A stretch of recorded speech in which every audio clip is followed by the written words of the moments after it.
Good morning, everyone. Today, I would like to give a talk to you all while referring to the PowerPoint. Basically, on the questions of where do we come from? What are we? Where are we going? By listening to today's talk, you can get all the answers. However, with only 2 hours, it may be difficult with your everyday thinking to grasp and find the answers, so I would like to take a friendly approach. Firstly, here are the titles. Around here, there will be a break at the 1 hour mark.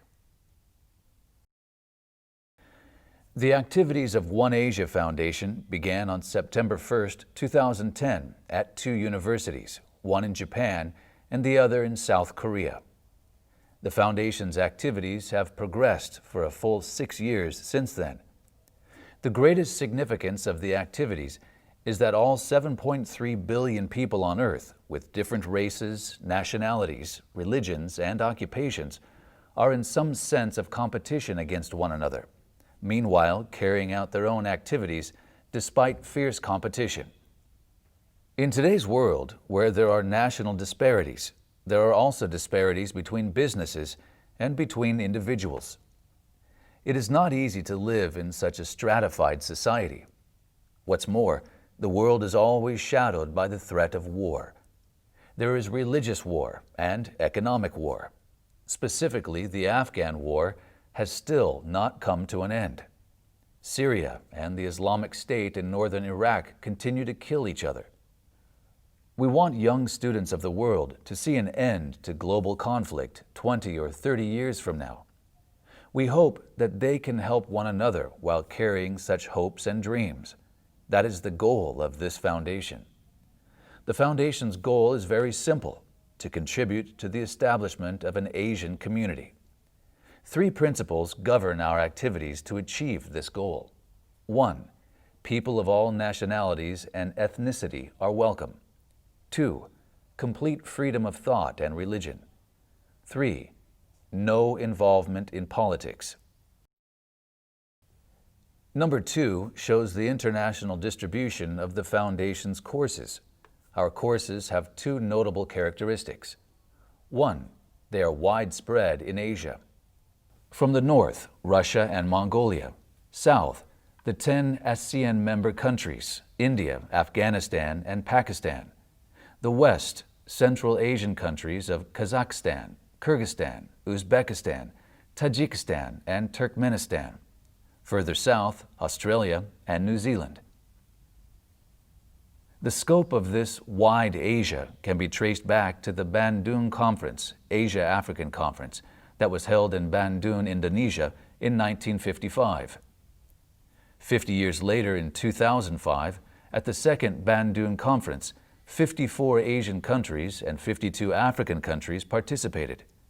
Essentially, these Asian countries comprise the same geographical designation as the Foundation's Asia. 2.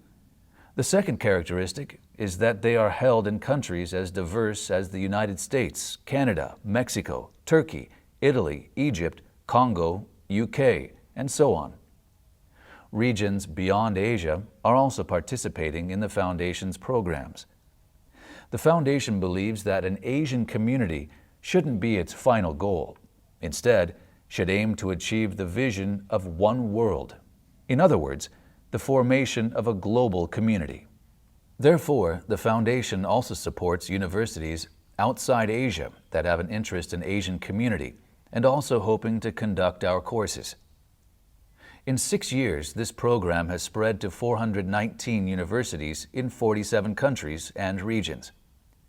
255 universities are conducting or have completed the program, while 164 are under preparation. This lecture, we can answer to the questions: where do we come from? What are we? Where are we going? And hopefully everyone can get those answers. To get these answers, it's necessary to disentangle the following concepts, which are eternal questions of humans. 1. What is the self-ego? 2. What are persons, human beings? 3. What is life? 4. What is the ultimate substance? These 4 questions are common, universal, and fundamental for all 7.3 billion people on Earth with different race, nationality, religion, or occupation. 7.3 billion people of the world think and behave within the limitations of these three walls: the wall of the self and ego, the wall of the company and organization, and the wall of the nation and ethnicity. These three walls form a significant aspect of our thought and behavior, which are not in themselves bad. It is only natural for people to think and behave within the limits of the wall of the self by assessing whether it is beneficial or not. However, communication may not go well when individuals overassert their self-interest on others. For companies, the wall of the company and organization exists. Intense competitions are the reality of the commercial world. For example, the smartphone industry. Korea's Samsung is the global leader with 30% of the market share. However, various companies worldwide are aiming for Samsung's position. This battle is one of commercial life or death. Each company seeks to maximize profit within the wall of the company and organization. This is an endless pursuit. However, companies and organizations are only names. There is no essence. They are only sentient beings and unaware of the wall or the battles fought. Individuals within the company are aware of this wall and are engaged in their own competitive battles. Therefore, the wall of the company and organization becomes an issue of oneself or ego. Each nation asserts its national or ethnic interests on its neighbors within the wall of the nation and ethnicity. In the present world, with so many regional wars and nations asserting their interests, it is difficult to solve. However, nations and ethnic groups are simply names. Therefore, each self or ego is compelled to fight. Hence, this wall is also a problem of the self and ego. Humankind must overcome these three walls in the future. This ultimately depends on whether one can graduate from the self and ego. The hope for humanity's future is reliant on this graduation. I believe that the Foundation's activities are an embodiment of this hope. The problem is how to graduate from these three walls. It's impossible to easily overcome these walls. We probably hear about getting rid of the ego from time to time, but this is also impossible. It is impossible to get rid of the ego. However, it may be possible to graduate from this in the future. Graduating from these walls would mean that we had thoroughly asserted each and have gone through the ego, the interests of businesses and organizations, as well as the interests of nations and races, within the walls. Even so, the future would be futile. Therefore, we graduate at least in our ways of thinking and consciousness, then ask from a higher dimension of the walls, what is the best arrangement for the world? What is a peaceful arrangement for the world? Such way of thinking must come in the future. We have to graduate in the future. Hence, as long as we use the word graduate, this doesn't mean to deny the existence of these three walls in the modern world. Humankind has proceeded through history and arrived to the present day while building strong egos, strengthening businesses and organizations, and strengthening nations and races. So to speak, we have greatly fueled the ego until now. But in the future, we must graduate at some point.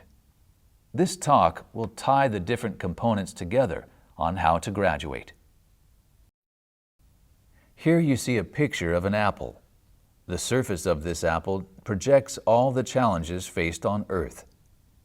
The challenges include politics, economy, law, art, sports, history, chemistry, literature, education, medicine, physics, as well as the issues of poverty and inequality. If experts of each field delve deeply into all of these issues, they will ultimately reach the fundamental and universal themes at the apple's core. Regardless of the field, if one digs deep enough, one will reach the common themes to humanity. They are: 1. What is the self-ego? 2. What are human beings? 3. What is life? And 4. What is the ultimate substance? All problems are related to these 4 fundamental and universal themes.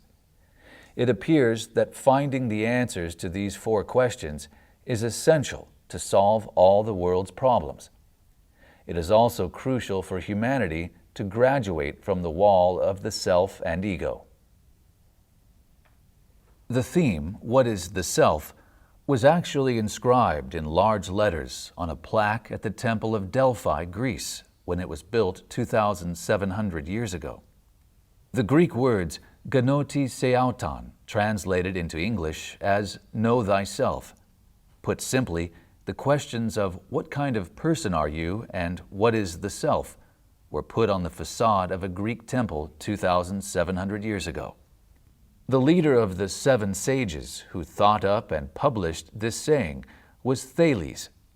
Thales is presented by Aristotle as the father of philosophy.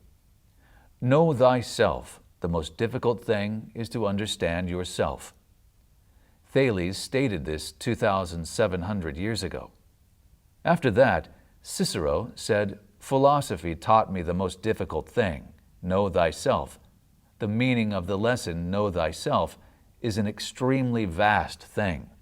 Thus, this is not a teaching that originates in human beings, but is said to be a teaching received from the god at Delphi." Later on, Montaigne said the lesson, know thyself, certainly has a significant potency. This is because Apollo, the god of knowledge and light, has it engraved on the front of his temple, a saying that encompasses all things of which human beings must be advised. These philosophers said the inscription at the temple at Delphi is an extremely important theme for humanity. We will next further discuss the self, or the ego. I would now like to ask 2 questions. 1. Everyone has a self, ego. Each of the 500 people here has their own self, ego. Where is this self-ego located in the body? This question has been asked to students at over 250 Asian universities. People generally give one of 3 answers: brain, heart, or throughout the body. The existence of the self-ego cannot be observed through a microscope. Even if one tries to search for it, its existence cannot be proven. However, there is no doubt about its existence. 2. When you were a newborn, did your self-ego already exist? Approximately half of the students answered yes, and the other half no. I would now like to share 2 stories that suggest newborn babies do not have a self-ego. The first story occurred around 1200 AD. Friedrich II, the king of both Germany and Sicily, gave the following order to his servants. He told those whose wives were due to give birth in the forthcoming months, "When your baby is born, do not call its name or talk to it." He also said, "Write down and show me all the first words spoken by your baby." The king gave these orders based on the idea that since babies are blessings from God, their first words are the words of God. However, all the children of the servants who followed the king's orders died by the age of 15 or 16. These children could not speak, read, or communicate, and ended their lives as so-called idiots. They spent their lives as mere organisms, just performing basic physiological functions. The second story took place in October 1920. It concerns girls who were raised by wolves discovered in the village of Midnapore near Calcutta, India. Reverend Singh encountered the wolves in the forest. Beside them were 2 young girls. One was 5 or 6 years old, and the other aged between 1 and 2.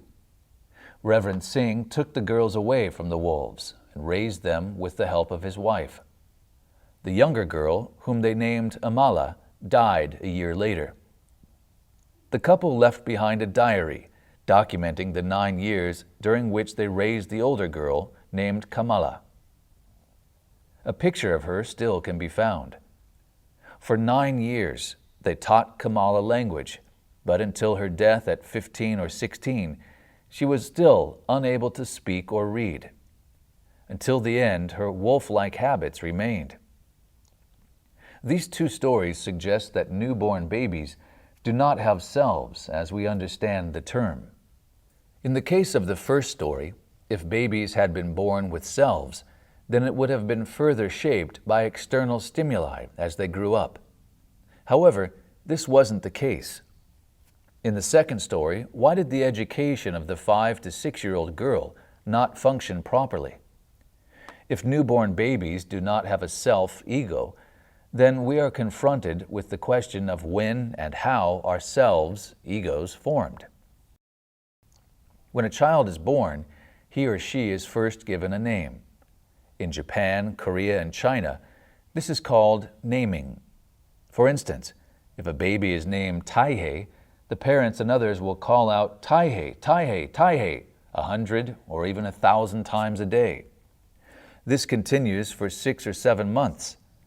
The sound wave of Taihei is transmitted from the baby's ears and body to his brain, and gradually his Taihei self is formed.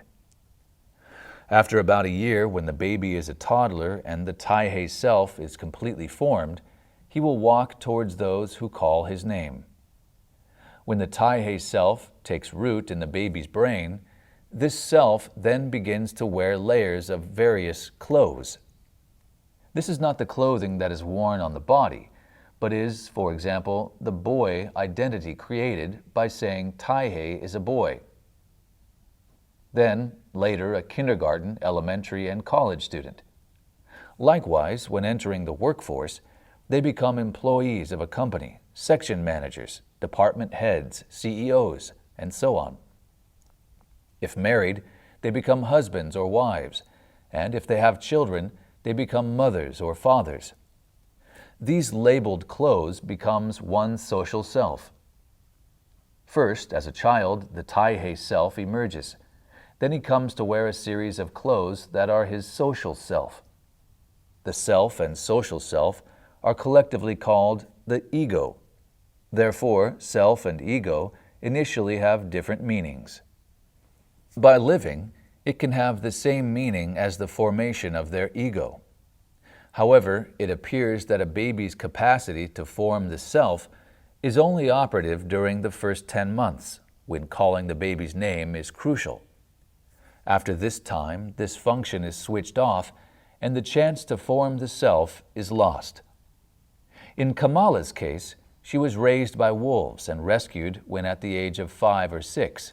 It appears that no matter how often people called her name, her self did not form. It is very difficult to prove that a self does not exist in babies, and the self is subsequently formed by identifying him or her with a name. If students here today were to help us study this, it might be possible. When you get married and have a child, what will the results be if you do not call their name or talk to them for the first 10 months? Doing this would be risky. Therefore, it is not recommended. I now want to demonstrate that the body is separate from the self, ego. In March 2011, when the major earthquake and tsunami occurred in Japan, over 10,000 people were swept away by the sea, and the next day, 5,000 bodies were washed up on shore. It is said by Japanese police that the identities of approximately several hundred bodies are still unable to be verified, no matter how much they investigate. If the body and the self, ego, were the same, it would be simple. A self or ego would be identifiable in each body. But these bodies have become detached from the egos that would have identified them, which means the body and the self, ego, are two fundamentally separate things. For example, are you Hiroya? Student: yes. Hiroya, what month and date were you born? Student: March 16th. March 16th is your birthday. Student: yes. He says yes, but this is a complete lie. His body came out on March 16th. Hiroya was not born. Hiroya took hold in that body over the course of 5, 6, or 7 months, from people around him calling out, "Hiroya, Hiroya, Hiroya." Therefore, Hiroya's birthday is a lie, because Hiroya was not born. It takes some time to digest the fact that the body and the ego are separate. Therefore, Hiroya entered the baby's body from outside, and today he uses that body freely as the protagonist of that body. But Hiroya was not born. What was born was a body. Afterward, the Hiroya self entered from outside and took hold in that body. Not being able to grasp this idea is the first hurdle. The world would be simpler if the body and the self were the same. For example, about 10,000 people were swept out to sea by the tsunami during the Great East Japan earthquake. The next day, about 5,000 corpses landed on the shore. Japanese police have been unable to accurately identify these remains, no matter how much they examine them. Until now, it is said that several hundred corpses are unidentified. Usually they make conjectures based on dental records, relatives, or personal effects. If the body and the self were the same, by examining the body, for example DNA profiling, it would be the same as understanding the person. But because they are not equal to one another, the mechanism is unknown. The body and the self are two separate things. This is the first important point. Descartes mentioned that the starting point of recognition is when the ego is conscious of its clear presence. About 400 years later, his famous quote left a great impact to the world of philosophy. Due to this, in the field of philosophy, it starts with the existence of the conscious ego. All themes in philosophy have been treated as the problems occurred after the conscious acknowledgement of existence. As a result, we still have not reached the answer to what is ego. In order to explore the question of what is ego, there are two important points. One, what was present before the ego was established? Two, how does the ego establish? It is necessary to dig deeper into these 2 points in order to create a whole image of the ego. How does the body grow? The answer is simple: nutrition through food. But how does one make an ego grow? 4 sources of nourishment are necessary: words, letters, numbers, and names. When a baby is born, its ego is gradually established when growing, starting from remembering words. Next, they learn letters and numbers. Then learns all categories of names. At the same time, they become aware of social self-identities such as elementary school student, high school student, college student, and company employee. From these 4 sources of nourishment, the ego evolves. 1. Words. When a teacher says the words to you as a student, the report you handed in was really good. You become highly motivated, thus encouraging the formation of your ego. 2. Letters. By going to the library, the ego formation is facilitated through written words and the act of reading. 3. Numbers. Students are evaluated by grades. Working adults are evaluated by numbers used in a business context. These also promote ego formation. 4. Names. There are 3 steps to developing social self-names: cognition, restriction, and role-playing. Words, letters, numbers, and names are essential for the growth of the ego. If these 4 nutrients are unavailable, the ego cannot grow. Out of all the living things on earth, human beings are the only ones who needs it. Other living things and animals have absolutely no need for words, letters, numbers, or names. They can live on instincts alone. But human beings, 7.3 billion of us, certainly need words, letters, numbers, and names. This is because it is our fate to form egos. For example, What would happen if words, letters, numbers, and names disappeared from the face of the earth? For example, words. Conversing would be impossible. Letters would also disappear. That would mean emails would be impossible. Even families wouldn't be able to communicate because there would be no words. Numbers disappear.